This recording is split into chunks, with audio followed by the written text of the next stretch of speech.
John is one of a kind. He's salt of the earth. An amazing father, amazing grandfather. One of those people that has a hard time saying no. John Brown is a person of good character.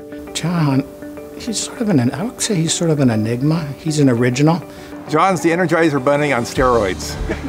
Somehow John gets more than 24 hours out of every day. He just doesn't sleep. I don't think he needs as much sleep as probably many people. And his mind, I think, is always going. And he wants to see things accomplished and done. He's always willing to take on a challenge, no matter how big the challenge might be. My experience of John when he's on a mission is he has singular focus.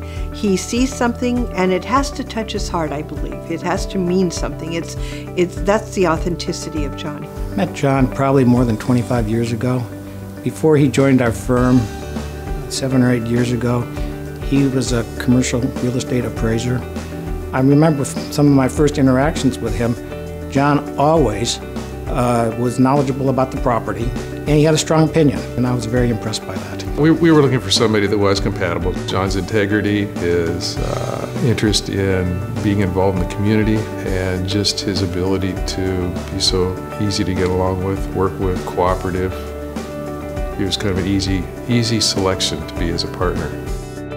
Well, like a lot of people, I met John Brown in a drift boat on the Willamette River, seeing all the trash along the sides of the banks that he was passionate about getting rid of. I think John, of course, grew up here in Eugene, and I think a lot of it goes back to his memories of growing up, what it was like to live in a community that had clean rivers.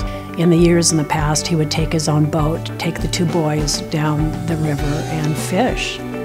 And I think that love of the river came about with what he's doing now with his life and his passions. The guy that lives for salmon fishing. In fact, salmon were put on the Endangered Species Act because of John Brown. He's always coming to the office with, hey, guys, there's fresh steaks in the refrigerator. Grab them before they're gone. You know, never thinking of anything for himself. I mean, it's almost like, where's mine? You know, before it's out the door, packaged up and going off to our neighbors or one of his business partners or whoever asked for it.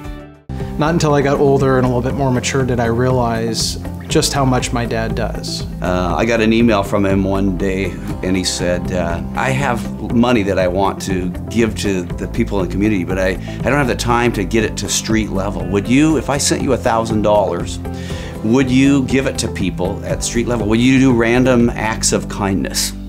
And as a columnist at the Register Guard, I said, sure, I'll do that. And he said, now, this must be anonymous. Nobody must know that I'm behind this. I don't always know, by the way, when he's giving out money until it's the end of the year or it's taxes or something like that, or someone has said something to him. He always operates on the lowdown. He doesn't want the attention, and that's a true giver.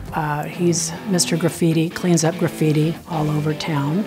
He has an interesting group of friends that he will call and say, okay, this needs to be done. We've got will you meet me at 6 o'clock in the morning and I'll have all the graffiti paint gear or whatever they need to clean up the graffiti. He and Jeremy Starr have been doing graffiti abatement for a long time. They just volunteered to do it.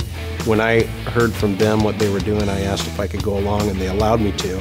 I have not yet been allowed to sit in the front seat of the car. When we go, I'm just an apprentice at this kind of thing. John has boundless energy. He gives not only 100% in his role as a Board of Director member of Willamette family, but he gives to the entire community. This gentleman is a resource that I think is singular in our community, and he is so deserving of the First Citizen Award. You know, I know the list of Eugene First Citizens, and it is a pretty extraordinary group of people that have been given this honor, and without any question, John is deserving of it. I think that it teaches the next generations as they are growing up that it's not about being recognized publicly, that you just do these things for the good and you do the things that you believe in, and it's the intentions create, you know, goodwill. in the world. He is so committed to our rivers and clean water, and we're very fortunate, and we'll be fortunate for many generations to come because of what he's doing for our community. You know, most of what he does, nobody knows. You know, I'm glad that he's being recognized, but there's so much more to him. I mean, he could be getting an award for being the best dad, or the best grandfather, or the best husband. He's an amazing man. I think the first thing that comes to mind is that I'm very proud of what he does, and I think he's the type of person, I've got a whole lot, and if I can help other people and they've got a worthwhile cause, I'm going to do the best I can. And he truly feels for his fellow human being.